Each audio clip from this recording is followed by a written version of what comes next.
Hello, all the students of class 10. Here I am starting with the very first lesson from the book.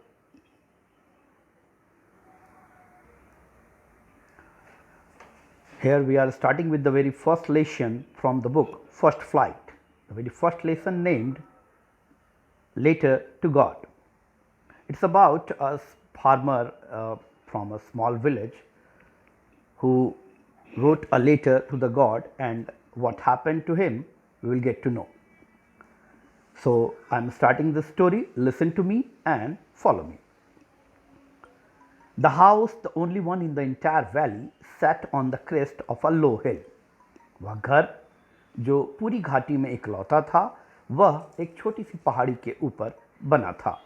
From this height, one could see the river and the field of ripe corn dotted with the flowers that always promised a good harvest. इस ऊंचाई से पूरी वो सामने की नदी भी देख सकते थे और खेत में पके हुए मक्के के दाने जो चमक रहे थे और उन पे फूल भी खिले थे, पूरी की पूरी बड़े आराम से देखी जा सकती थी और ये इस बात का प्रमाण था कि बड़ी अच्छी फसल हुई है. The only thing the earth needed was a downpour or at least a shower. इस वक्त उस खेत को जो एक चीज़ सबसे ज़्यादा ज़रूरी थी वो थी कि हल्की बारिश या थोड़ी सी तेज वर्षा हो. Throughout the morning, Lencho, who knew his fields intimately, had done nothing else but see the sky towards the northeast. पूरी सुबह लेंचो जो उस खेत का मालिक था और अपने खेत को बहुत अच्छे से जानता था, उसने उत्तर पूर्व के आकाश को देखने के अलावा और कुछ नहीं किया था. Now we are really going to get some water women. उसने अपनी पत्नी से कहा, लगता है अब थोड़ी वर्षा होगी. The women who was preparing supper replied. वह महिला जो रात का भोजन तैयार कर रही थी, उसने जवाब दिया, यस गॉड विलिंग. हाँ, भगवान की मर्जी हो, बारिश हो. The older boys way working in the field. जो बड़े बच्चे थे वो खेत में काम कर रहे थे, while the smaller ones were playing near the house. और जबकि छोटे बच्चे घर के पास खेल रहे थे. until the woman called to them all. जबकि तब तक खेल रहे थे जब तक कि उस महिला ने उन्हें पुकारा नहीं. come for dinner. आ जाओ, भोजन का वक्त हो चला. It was during the meal that just as Lencho has predicted, भोजन के दरमियान ही जैसा कि लेंचो ने पहले ही कह रखा था, big drops of rain began to fall. बारिश की बड़ी बड़ी बूंदें गिरनी शुरू हो गईं. इन द नॉर्थ ईस्ट, उत्तर पूर्व में, huge mountains of clouds could be seen approaching. बड़े घने बादल आते हुए देखे जा सकते थे. The air was fresh. हवा बिल्कुल ताजी थी. एंड स्वीट, और बड़ी अच्छी भी थी, मीठी लग रही थी. The man went out for no other reason than to have the pleasure of feeling the rain on his body. Lencho जो कि उस घर का मालिक था, बाहर निकला केवल इस कारण कि वो अपने शरीर पर गिरते बारिश की बूंदों का आनंद लेना चाहता था. And when he return he exclaimed. जब वो वापस आया उसने घोषणा की, these aren't rain drops falling from the sky. ये बारिश की बूंदें आसमान से नहीं गिर रही, दे आर न्यू कॉइन्स. ये नए सिक्कों जैसे हैं. The big drops are 10 cent pieces and the little ones are 5. ये जो बड़े वाली बूंदें हैं वो 10 आने हैं और छोटी बूंदें 5 आने हैं. With a satisfied expression he regarded the field of ripe corn with its flower wrapped in a curtain of rain. एक संतुष्टिजनक भाव लाते हुए उसने अपने पके हुए मक्के के खेतों, जिनमें कि फूल भी थे और जिसे वर्षा ने चारों ओर से घेर दिया था. But suddenly a strong wind began to blow. लेकिन अचानक ही तेज हवा चलने लगी. And along with the rain very large hailstones began to fall. और वर्षा के साथ ही पत्थर के बड़े बड़े टुकड़े गिरने लगे. These truly did resemble new silver coins. ये बिल्कुल नए चांदी के सिक्कों जैसे लग रहे थे. The boys, exposing themselves to the rain, ran out to collect the frozen pearls. बच्चे बारिश में भागकर इन जमे हुए मोती के दानों जैसे पत्थर के टुकड़ों को इकट्ठा कर रहे थे। It's really getting bad now, exclaimed the man. उस आदमी ने कहा, अब चीज़ें बुरी होती जा रही हैं। I hope it passes quickly. मैं उम्मीद करता हूँ कि ये पत्थर जल्दी ख़त्म हो जाए, यानी ये जो तूफ़ानी बारिश हो रही है ये जल्दी ख़त्म हो जाए। But it did not pass quickly, लेकिन ये जल्दी से ख़त्म नहीं हुआ। For an hour the hail rained on the house. 1 घंटे तक पत्थर गिरते रहे। The garden, the hillside, the cornfield, on the whole valley. घरों पर, बगानों में, पहाड़ के किनारे, यूं कहें कि चारों तरफ इस तूफानी बारिश ने, पत्थरों ने चारों तरफ एक आवरण सा बना दिया। The field was white. अब खेत बिल्कुल सफ़ेद था। As if covered with salt. ऐसा लग रहा था जैसे सफ़ेद नमक से इसे ढक दिया गया हो। Not a leaf remained on the trees. एक भी पत्ता पेड़ों पर बचा नहीं था। The corn was totally destroyed. उसके खेत का मक्का पूरी तरह से नष्ट हो चुका था। The flowers were gone from the plants. फूलों पर से पेड़ों पर से फूल गायब हो चुके थे। Lencho's soul was filled with sadness. Lencho का हृदय दुख से द्रवित हो चला। When the storm had passed, जब तूफान खत्म हुआ, he stood in the middle of the field and said to his sons, वो अपने खेत के बीच खड़ा हुआ और अपने बच्चे को कहा, a plague of locust would have left more than this. उसने कहा, अगर प्लेग भी आया होता तो इससे ज़्यादा बचा होता। The hill has left nothing. तूफान ने कुछ भी बाकी नहीं छोड़ा। This year we will have no corn. इस साल हमारे पास कोई अनाज नहीं होगा। That night was a sorrowful one. ये रात दुख भरी रात थी। All our work for nothing. हमारा सारा मेहनत किसी काम का नहीं रहा, बर्बाद हो चला। There is no one who can help us. अब कोई ऐसा नहीं है जो हमारी मदद कर सकता हो। We will all go hungry this year. इस साल हम सारे भूखे रह पाएंगे। But in the hearts of all who lived in that solitary house in the middle of the valley, there was a single hope, help from God. लेकिन उस अकेले घर में जो उस घाटी में बना था, उसमें रहने वाले हर व्यक्ति के दिल में एक ही उम्मीद थी, भगवान की तरफ से कोई मदद का मिलना। Don't be so upset even though this seems like a total loss. इतने दुखी मत हो, भले ही ऐसा लग रहा हो कि सब कुछ खत्म हो गया, सारा नष्ट हो गया। Remember, no one dies of hunger. याद रखो, भूख से कोई नहीं मरता। That's what they say, no one dies of hunger. हाँ, यही तो वो सभी कहते हैं कि कोई भूख से नहीं मरता। All through the night, पूरी रात, Lencho thought only of his one hope, the help of God, whose eyes, as he had been instructed, see everything. उस पूरी रात लेंचो केवल अपनी इकलौती उम्मीद, भगवान की मदद के बारे में सोच रहा था, जिसकी आंखें हर चीज़ देखती हैं, और ऐसा उसे बचपन से बताया गया था कि भगवान की नज़रों से कुछ भी बचता नहीं है।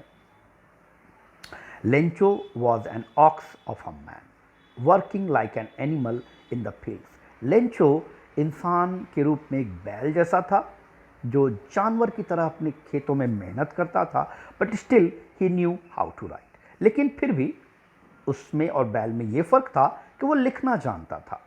द फॉलोइंग संडे, अगली रविवार, एट डेब्रेक, मध्यावकाश के समय, he began to write a letter which he himself would carry to town. उसने एक पत्र लिखना शुरू किया जिसे वो स्वयं लेकर शहर जाने वाला था, and place in the mail, और उसे डाक में डालने वाला था।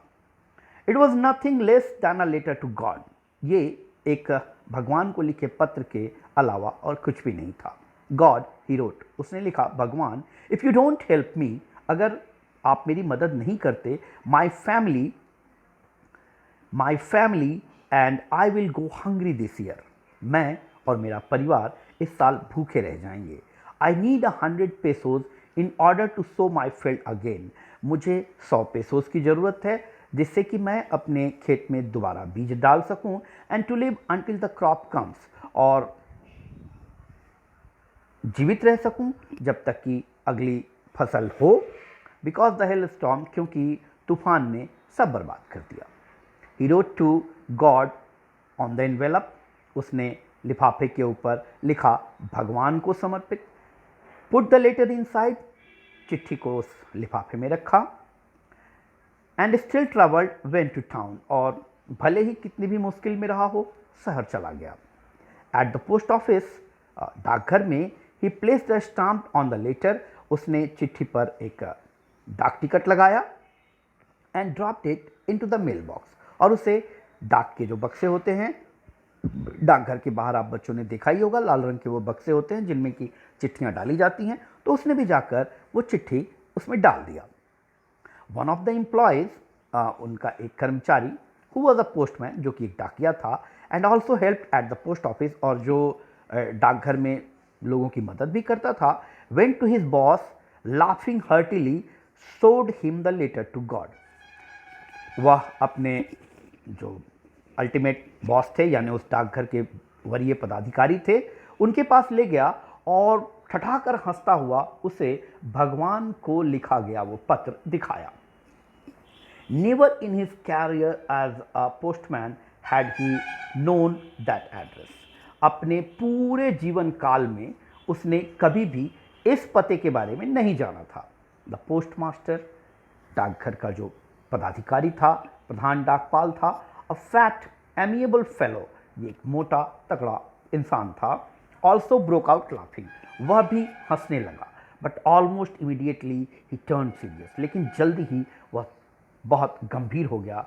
And tapping the later on his desk, अपने टेबल पर उस चिट्ठी को ठोकता हुआ उसने कहा, कमेंटेड, कहा, व्हाट फेथ, क्या जबरदस्त विश्वास। I wish I had the faith of the man who wrote this letter. काश मेरे पास भी उस इंसान की तरह विश्वास होता जिसने ये पत्र लिखा है। Starting up a correspondence with God, बातचीत वो भी भगवान के साथ। So in order not to shake the writer's faith in God, इसलिए लिखने वाले का भगवान में विश्वास ना डिगे, the postmaster came up with an idea. प्रधान डाकपाल, एक विशेष विचार आया उनके दिमाग में, आंसर द लेटर। वो विचार था इस चिट्ठी का जवाब लिखना। But when he opened it, लेकिन जब इसने इसे खोला, it was evident that to answer it he needed something more than goodwill. जब उसने इसे पढ़ा, ये समझ गया कि केवल भलमनसाहत से काम नहीं चल सकता, इसके लिए कुछ और भी करना होगा, जिसमें कि यानी कागज कलम से ही काम नहीं होना था, बल्कि इससे ज़्यादा की आवश्यकता थी। But he stuck to his resolution, लेकिन वह अपने इस विचार पर कायम रहा। He asked for money from his employees, उसने उस डाकघर में काम करने वाले कर्मचारियों से पैसे मांगे। He himself gave part of his salary, उसने अपनी तनख्वाह का भी कुछ हिस्सा दिया। And several friends of his were obliged to give something for an act of charity, और उसके कुछ मित्रों ने भी इस यूं कहें कि समाज सेवा के कार्य में उसकी मदद की। जो जितना कर सकता था उसने, सब ने अपनी स्वेच्छा से उसे दिया। It was impossible for him to together the 100 पेसोज, उसके लिए 100 पैसे इकट्ठा करना एक बेहद लगभग असंभव सा कार्य था। So he was able to send the farmer only a little more than half, इसलिए आधे से थोड़ा ज़्यादा ही वह इस किसान को भेज पाया। He put the money in an envelope addressed to Lencho, उसने उन रुपयों को एक लिफाफे में रखा, उस पर लेंचो का पता डाला। And with it a letter containing only a single word as a signature God, और उस पर केवल एक शब्द लिखा, जैसे कि दस्तखत करते वक्त हम छोटे से शब्द में दस्तखत करते हैं, उसने भी एक छोटा सा शब्द लिखा, गॉड।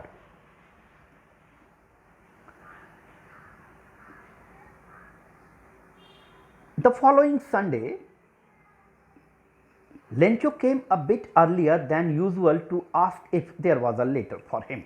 अगले रविवार लेंचो सामान्य दिनों से थोड़ा पहले पहुंच गया ये जानने के लिए कि क्या उसके लिए कोई पत्र आया है. It was the postman himself who handed the letter to him, while the postmaster, experiencing the contentment of a man who has performed a good deed, looked on from his office. तो डाकिये ने स्वयं उसे वो पत्र दिया और जो प्रधान डाकपाल थे वह अपने ऑफिस के कक्ष में संतुष्ट बैठे थे क्योंकि उन्होंने एक अच्छा काम किया था, एक मदद करने वाला काम किया था. Lencho showed not the slightest surprise on seeing the money. Lencho को पैसा देखकर जरा सी भी हैरानी नहीं हुई. Such was his confidence. ऐसा उसका विश्वास था. But he became angry when he counted the money. लेकिन जब उसने पैसों की गिनती की वो बड़ा क्रोधित हो गया. God could not have made a mistake. भगवान तो ऐसी गलती नहीं कर सकता. Nor could he have denied Lencho what he had requested. और ना ही वह लेंचो को जो उसने मांगा था उसके लिए इनकार कर सकता था.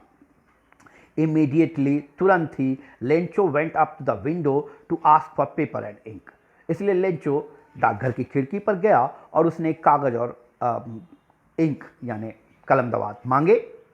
On the public writing table, जहाँ डाकघरों में लोगों के लिखने के लिए एक खास टेबल लगी होती है, वो वहाँ पहुँचा. He started to write. उसने लिखना शुरू किया. With much wrinkling of his brow. लिखते वक्त उसकी भौहें काफ़ी ऊपर नीचे हो रही थीं. Caused by the effort he had to make to express his ideas. और ये उसके विचार जो उसके दिमाग में आ रहे थे उनकी वजह से हो रहे थे. When he finished he went to the window to buy a stamp which he licked and then affixed to. जब उसने अपना लिखना ख़त्म कर लिया वो डाकघर की खिड़की पर गया. उसने एक डाक टिकट लिया, उसे थूक लगाकर उस पत्र पर चिपका दिया. The moment the letter fell into the mail box the postmaster went to open it. तो जैसे ही उसने वो पत्र उस डब्बे में डाले जिसमें चिट्ठियां डाली जाती हैं, डाकपाल स्वयं गए और उन्होंने वो पत्र निकाला. उसमें लिखा था, इट सेड, गॉड, भगवान, of the money that I asked for, जो रुपए मैंने आपसे मांगे थे, ओनली 70 पेसोज रिच्ड मी, केवल 70 रुपए ही मुझ तक पहुंचे हैं. सेंड मी द रेस्ट, मेरे को बाकी रुपए भी भेजें. Since I need it very much, क्योंकि मुझे इसकी बहुत आवश्यकता है. But don't send it to me through the mail, लेकिन इसे डाक के जरिए मुझ तक मत भेजिएगा. Because the post office employers are bunch of crooks, क्योंकि डाकघर के कर्मचारी बड़े भारी ठग हैं. That's it.